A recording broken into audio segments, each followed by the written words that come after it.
All right, guys. I just talked about the Maya, so we're going to move on to the Aztecs, which was similar in power and size to the Maya, but just a little bit different. Okay, so the Maya are here on the Yucatan Peninsula.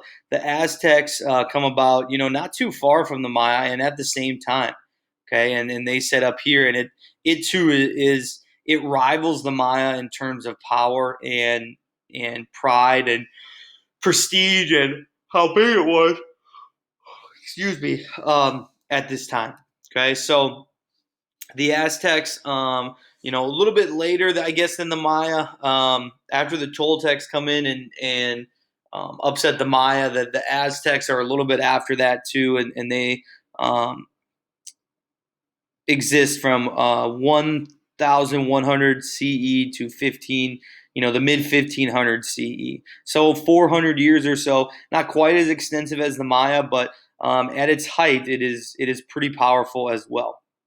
The Aztecs were a warlike people. They were warrior people. They were similar to the Spartans in that way, that they were very military based and wanted to go out and conquer other people and conquer other groups and make them part of their empire.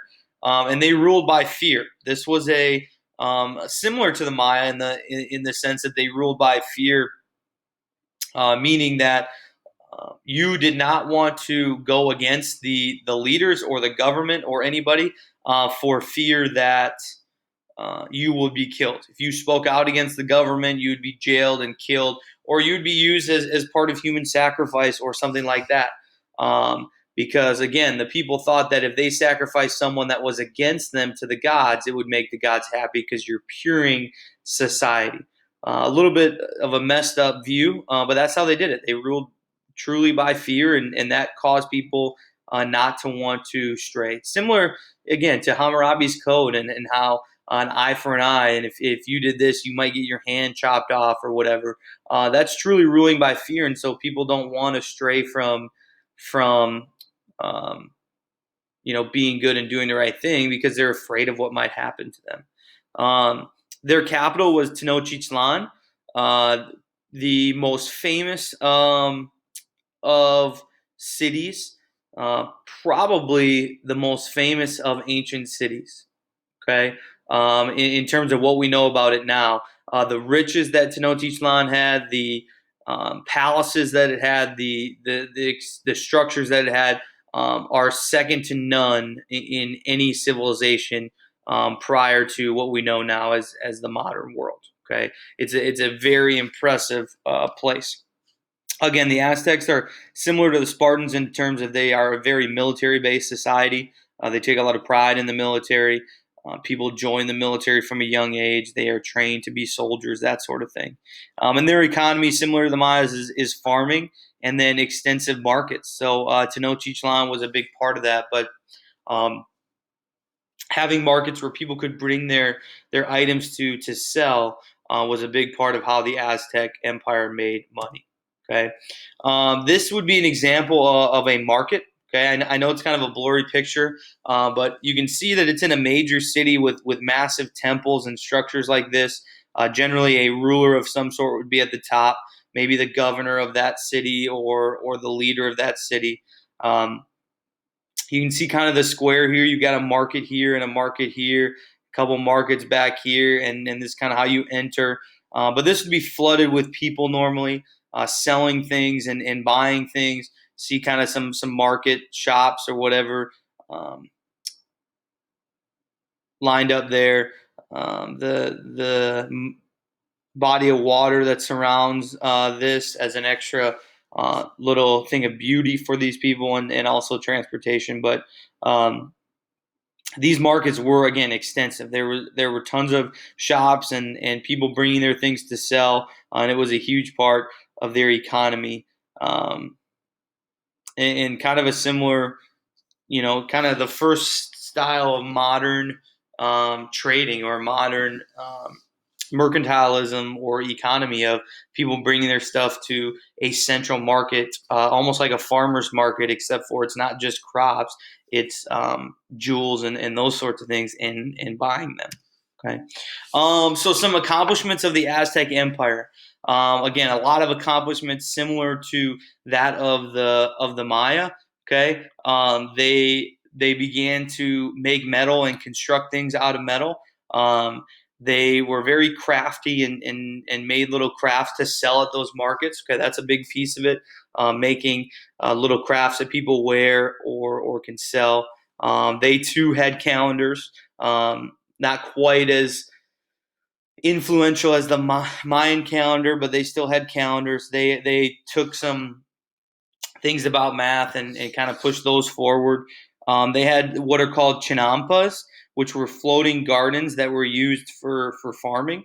And it was these they were the first people to use this technique, and I'm going to talk a little bit about it with a picture on the next slide. And they too were involved with human sacrifice. So they would sacrifice prisoners and those who spoke out against the government to please the gods. And they truly thought that if they needed to do this to bring about a good day. So they were so strong in their faith, they believed they needed to do this to God in order to have tomorrow as a next day. Okay, so the prisoners and those who spoke out were the first to choose because, again, they thought they were puring society. They were getting rid of the bad apples within society to bring about another day. Okay, so here are the chinampas that they used as the floating gardens. So they would make these things out of wood, um, on the bottom, so they floated, but they would put soil on it and they would put their crops in it, and they would go out there and they would work on these chinampas, so that the water was coming up underneath and they didn't need quite the heavy rain. Okay, in this region of the world, there isn't a ton of rain in Latin America and that close to the equator, there isn't a ton of rain, and so the Aztecs figured that if they could do this, and they always had that water source soaking into the soil, they would be much more beneficial, and they would grow more crops, feed more people, therefore have a more successful society. You can kind of see the different chinampas here as they're in the water and how things are growing out of them because of the water being able to get to the crops. Okay, it was a very instrumental and innovative form of agriculture that no one had thought of before, and really revolutionizes the way that people in this region of the world get their food and are able to grow food. And it's bar none probably the reason that the Aztecs are most successful. Okay. Again, here's the kind of a diagram of what these chinampas look like. You've got your vegetation and your soil and your seeds here, okay, and to some extent right here, layer of mud as fertilizer. And then you've got your water that seeps up into that as it's sitting in the water, which allows things to grow. Okay. Unfortunately, just like the Maya, the Aztecs come to a decline despite their extreme success and they were warriors and they were able to conquer others and go out and fight others. But eventually, this extremely successful civilization comes to a decline. And what happens is conquistadors, which are Spanish conquerors or explorers, guys like Christopher Columbus and the guy to the right there is Hernan Cortez.